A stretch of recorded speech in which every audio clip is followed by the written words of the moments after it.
Buscando Problemas es una columna filosófica que busca cuestionar aquello que percibimos como normal. Preguntar para abrirnos a la discusión y buscar respuestas. Problematizar. De eso se trata esta invitación a filosofar. El COVID-19, como virus biológico, es altamente contagioso, pero el coronavirus, como virus digital, es aún más viral que el propio virus. Su propagación fue mucho más rápida, puesto que es inmediata y mucho más amplia, porque recorre las redes conectivas que se expanden sin cesar desde el siglo pasado. La viralización del virus fue un problema que provocó hipercomunicación, sobreinformación y pánico. La palabra viralización es un neologismo que se utiliza cuando un mensaje o contenido se difunde de manera exponencial y descontrolada a través de las redes sociales. Este tipo de fenómeno virtual, que surgió con la masificación de las redes, adquiere una escala mundial inédita hasta ahora gracias a esta pandemia. Las medidas de emergencia dispuestas por los gobiernos pudieron controlar el avance del coronavirus biológico en algunos casos, pero el avance del virus informático en las redes sociales y en los medios masivos de comunicación fue imparable. Las redes sociales se inundaron de datos no confirmados, de textos sin autoría, con audios desconocidos, con videos sin origen determinable. Todo esto es caldo de cultivo para las teorías de la conspiración, las fake news, aquello que se denomina posverdad. En tanto que no pueden ser verificadas las fuentes ni rastreadas las procedencias, hay un problema de calidad de datos, pero también hay un problema de cantidad, en tanto que la sobreabundancia genera un constante bombardeo de información que atomiza, satura y finalmente tapa y desplaza la información que pudiera ser relevante. Todo esto hace que naufraguemos y terminemos consumiendo sin razón la información que nos ahoga. En los medios masivos de comunicación existen los mismos problemas. Si bien tienen un estándar de calidad mayor, muchas veces el apremio por generar contenidos sobre la temática planteada les lleva a terminar tomando material de las redes sociales e incluso a especular. Hay tanta información que provoca el efecto contrario del que debemos esperar. La sobreinformación genera desinformación. También debemos tener presente que este fenómeno informático se manifiesta de modos diferentes según el dispositivo que lo contenga. Los medios de comunicación son diferentes a las redes sociales, si bien suelen estar en sincronía. El primero de ellos es propiedad privada de grupos de personas que generan y difunden un discurso de verdad unidireccional hacia los pasivos espectadores. Estos son clave para generar en la gente la sensación de peligro y evocar la emoción de miedo, misión que cumplen hace años, para luego promocionar su solución. Resulta que esto es indispensable para declarar un estado de emergencia. Así como en otro tiempo los enemigos eran los comunistas o los terroristas, más actualmente, notamos que se necesita del malo de la película para que los buenos justifiquen sus malos actos. Por eso los gobiernos le declaran la guerra al virus. Es la nueva amenaza por la cual habrá que aceptar las consecuentes medidas extraordinarias, generalmente impopulares y desagradables. Todo sea por el bien de la humanidad.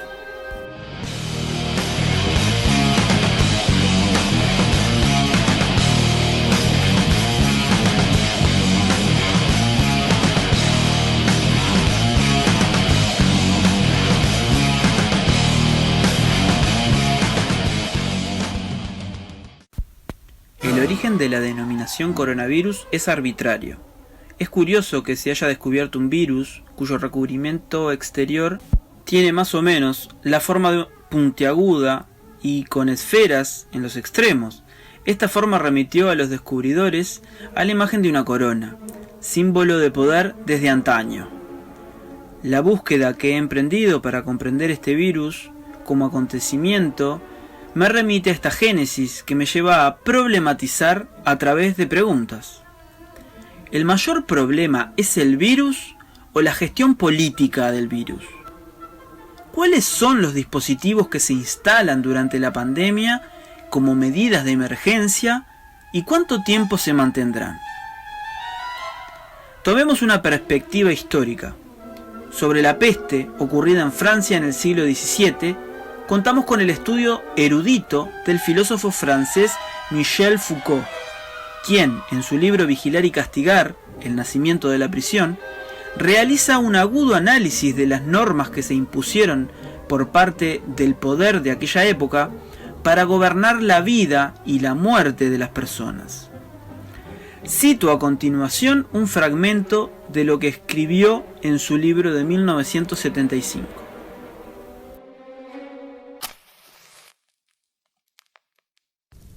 Estricta división espacial, cierre naturalmente de las ciudades y del terruño, prohibición de salir de la zona bajo pena de vida, sacrificio de todos los animales errantes, división de la ciudad en secciones distintas en las que se establece el poder de un intendente. Cada calle queda bajo la autoridad de un síndico que la vigila. El día designado se ordena a cada cual que se encierre en su casa, con la prohibición de salir de ella so pena de la vida. Y un cuerpo de milicia considerable, mandado por buenos oficiales y gentes de bien, para vigilar todos los desórdenes. El cierre de fronteras entre ciudades y países, la prohibición o la exhortación a no salir a la calle, el aumento de la vigilancia por dispositivos diversos de control, la orden de autoencerrarse y el despliegue de efectivos policiales aparecen como medidas que se toman cuando se declara una emergencia sanitaria durante la cual existe la posibilidad del contagio.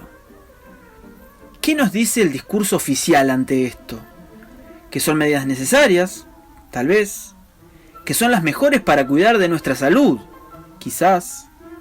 ¿Qué nos dice Foucault sobre esto?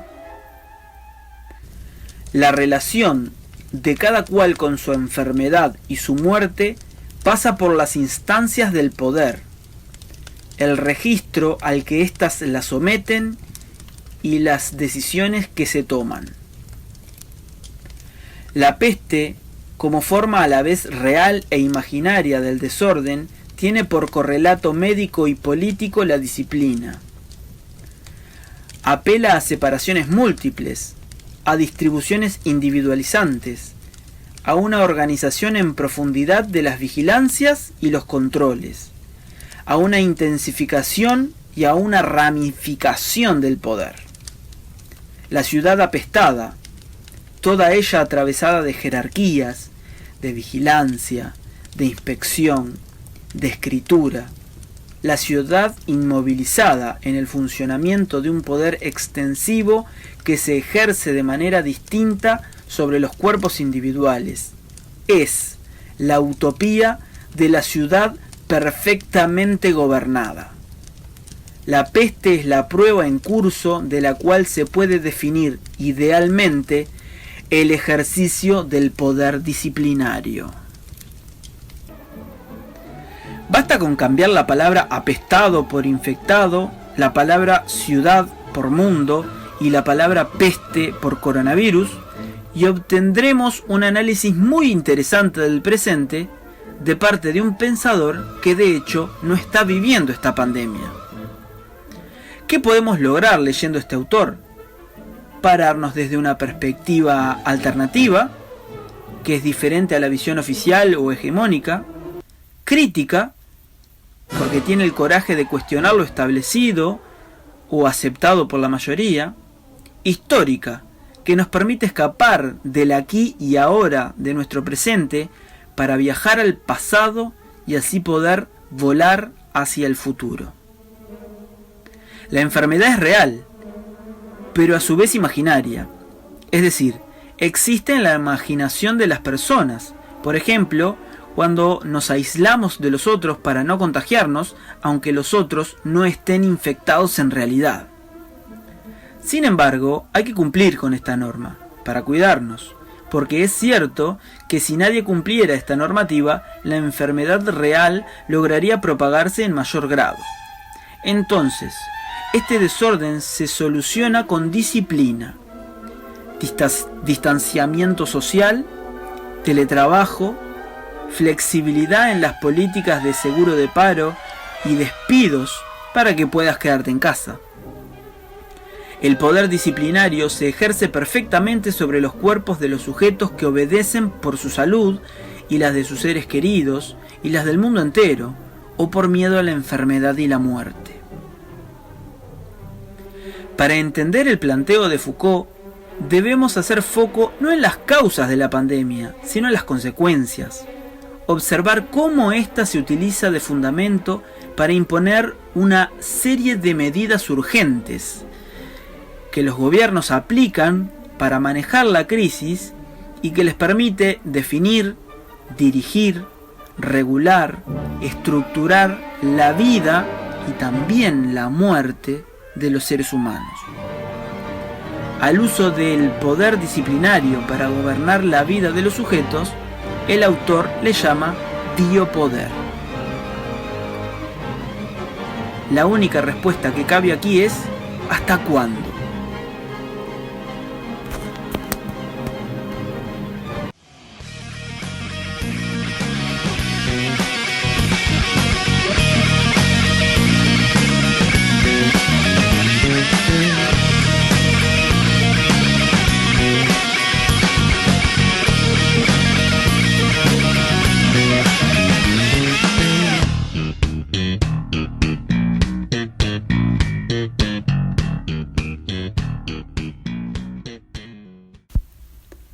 La respuesta que yo he encontrado ante esta pregunta es que el virus corona ha sido aprovechado por los gobiernos mundiales para intensificar su dominio, hacer de los sujetos de los estados de derecho cuerpos dóciles, objetos y objetivos del poder, medir su tolerancia a ser gobernados, para así aprender cuáles son las estrategias más efectivas para dominar a los individuos y así dominar a las mayorías, generando crisis con el objetivo de implementar una nueva normalidad, real o imaginaria. ¿Hasta cuánto durarán las normas de distanciamiento o el uso de tapabocas? Depende. Lo que sí va a perdurar por mucho es la estrategia de implementar cambios de la noche a la mañana en la dirección que señalen los técnicos, los políticos y los intereses de los grupos de poder que se asocian o presionan a los primeros. Es quizás, paradójicamente, este tipo de situación de cuarentena, de encierro preventivo, de situación límite, de ocio involuntario, de incertidumbre, la que favorece el surgimiento de las preguntas más críticas y más curiosas, así como las respuestas más ricas que son imposibles, o mejor dicho, impedidas, en el vertiginoso ritmo del día a día, de la rutina, de la cotidianidad normal o normativizada del sentido común. Es por eso que este acontecer, este aquí y ahora que nos toca vivir, es una invitación a filosofar sobre la relación entre el poder y el saber, es decir, sobre nosotros mismos. Debemos salir de la caverna que nos encierra y ser más libres a través de un proceso de concientización, de transformación de la vida, de repensar la propia muerte y de divulgación de los discursos disruptivos que rompen con la normalidad convenientemente impuesta. Génesis de otros tiempos. Si nos planteamos este problema, quizá aprendamos de una vez que cuidándome a mí, cuido al otro y viceversa. y que no se trata de una nueva normalidad, sino de la autonomía que necesitamos como seres racionales y emocionales para vivir en armonía y no provocando desequilibrios naturales por pretender alcanzar lo que no nos corresponde como seres de la naturaleza que somos. Los seres humanos nos creemos superiores en base a que somos los únicos seres que podemos autoproclamarnos superiores y no nos damos cuenta que este no es un límite del resto de la naturaleza, sino que es una limitación propia y que lo que podemos buscar es ser seres auténticos. Otro tiempo se vislumbra en el horizonte y se presenta ahora como crisis, o sea, oportunidad. Dentro de la controversia de diversos autores sobre el futuro, hay consenso en que todo esto, por su magnitud, generará una transformación de la vida. Depende de nosotros cuál será esta transformación, no solo porque el poder solo se hace efectivo a través de nosotros y en nosotros, sino por nuestra capacidad de tomar conciencia, de resistir ante los nuevos mecanismos que intentan sostener los viejos órdenes de las estructuras subjetivantes y por nuestra fundamental capacidad humana de resiliencia. Si tienes ahora más tiempo libre para pensar, y en tanto que, creo, la detención o desaceleración corporal trae como consecuencia una aceleración inversamente proporcional a la mente, te pregunto, para esta revolución que como un virus se propaga por el mundo e infecta a la humanidad para que muera y en ese proceso dé vida a un nuevo ser, ¿cómo crees que debe ser? ¿Cómo quieres que sea? ¿Y cómo podrá ser? Dependerá de ti y no puedes renunciar a ello, aunque elijas que otros elijan por ti. Atrévete a transformarte.